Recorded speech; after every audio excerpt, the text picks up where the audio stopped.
மனசளவுல சில வலிகள் காயங்கள் அதை மறக்க முடியாது இல்லையா. முழுசா நம்பிட்டு பேசும்போது தேங்க்ஸ் எல்லாம் சொன்னேன். எனக்கு தெரியாது இப்படி ஒரு நாடகம் நடக்கும். ஃப்ரெண்ட்வுட்ஸ் மக்களுக்கு வணக்கம். முதலமைச்சர் விஜய் அவர்கள் நேத்து கரூர்ல போயிட்டு ஒரு மாசான ஃபயரான ஸ்பீச் கொடுத்திருந்தாரு. அதை பார்த்த மக்கள் எல்லாருமே சந்தோஷத்துல துள்ளி குதிச்சாங்க. ஏன் அப்படின்னா அவர் எப்ப பேசுவாருன்னு எல்லாருக்குமே காத்துட்டு இருந்தாங்க. சோ அவங்க எல்லாருக்குமே மிகப்பெரிய ஒரு ஐட்ரீட்டா அமைஞ்சதுதான் நேத்து கரூர்ல முதலமைச்சர் விஜய் அவர்கள் பேசினது. அதுல ஒரு பல விஷயங்கள் பேசியிருந்தாரு. எல்லாமே அரசியல் பத்தி மட்டும் தான் பேசினாரு அப்படின்னு மக்கள் நினைச்சிட்டு இருக்காங்க. ஆனா உண்மையிலே அது கிடையாது. அவர் தனியா பர்சனல் அட்டாக்கா ஒரு விஷயம் பேசியிருக்காரு. அதுல என்ன சொல்லியிருந்தாரு அப்படின்னா, எனக்கும் நிறைய வலிகள் வேதனைகள் இருக்கு. ஒரு மனுஷன் எவ்வளவு உயரத்துக்கு போனாலும் அவனுக்கும் வலிக்கும். சோ அவனும் ஒரு விஷயத்த முழுசா நம்பிட்டான், ஏமாந்துட்ட அப்படின்ற மாதிரி சொன்னாரு. சோ அது அவர் சொன்னது அரசியலை பத்தியோ இல்ல மத்த கட்சியினரை பத்தியோ கிடையாது. முழுக்க முழுக்க த்ரிஷாவை பத்தி தான். ஏன் அப்படின்னா லாஸ்டா த்ரிஷா போட்ட போட்டோ அப்படி அவரோட பர்த்டேக்கு விஷ் பண்ணாம அடுத்த நாள் நைட்டு போஸ்டர் போட்டு எல்லாருக்குமே பாத்தீங்கன்னா மிகப்பெரிய ஒரு அதிர்ச்சியை கொடுத்தாங்க.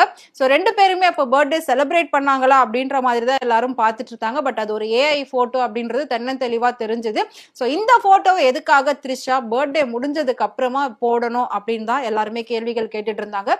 இதனால முதலமைச்சர் விஜய்க்கு எவ்வளவு அவமானம், எவ்வளவு கெட்ட பெயர் அப்படிங்கறத தாவேகா தொண்டர்கள் சொல்லியிருந்தாங்க. சோ இந்த விஷயத்தை வச்சு பாக்குறப்போ முதலமைச்சர் விஜய் அவர்களோட அனுமதி இல்லாம தான் த்ரிஷா இதை பண்ணிருக்காங்க. சோ இதை பண்ணதுனால அவருக்கு மிகப்பெரிய ஒரு பாதிப்பு ஏற்பட்டிருக்கு. சோ இதனால முழுக்க முழுக்க நம்பின த்ரிஷா இந்த மாதிரி எல்லாம் தேவையில்லாத வேலை பண்ணி தன்னோட பேரை டேமேஜ் பண்றதா இப்போ ரெண்டு பேருக்குள்ள நிறைய மிஸ் அண்டர்ஸ்டாண்டிங் போய்கிட்டு இருக்கு அப்படின்றதுதான் எல்லாரோட ஒரு விஷயமா இருந்துட்டு இருக்கு.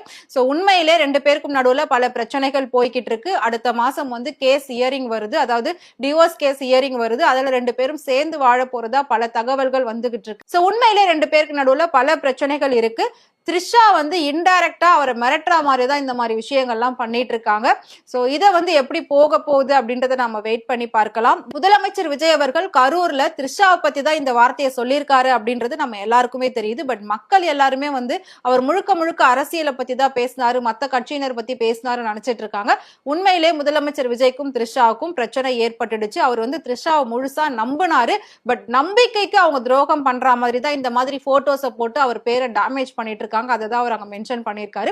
சோ முதலமைச்சர் விஜய் அவர்கள் சொன்ன இந்த விஷயம் சரியா தவறா அப்படிங்கறத மறக்காம கமெண்ட்ல சொல்லுங்க.